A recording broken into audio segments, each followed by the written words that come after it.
ಘಂಟೆಯಲ್ಲಿ ಮಂತ್ರಾಕ್ಷತೆ ಮಂಚಾಲಯ ಮಣ್ಣ ಕಣಗಳಲ್ಲಿ ಮೂಲ ರಾಮ ನಿನ್ನ ತಂದೆ ನೀನೆ ನಮ್ಮ ತಾಯಿ ತಂದೆ ಸತ್ಯದ ದೀಪ ಹಚ್ಚುವ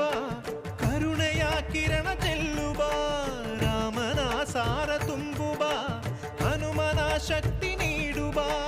ಬೃಂದಾವನದಿ ನೆಲೆಸಿದ ಪೂಜನೆ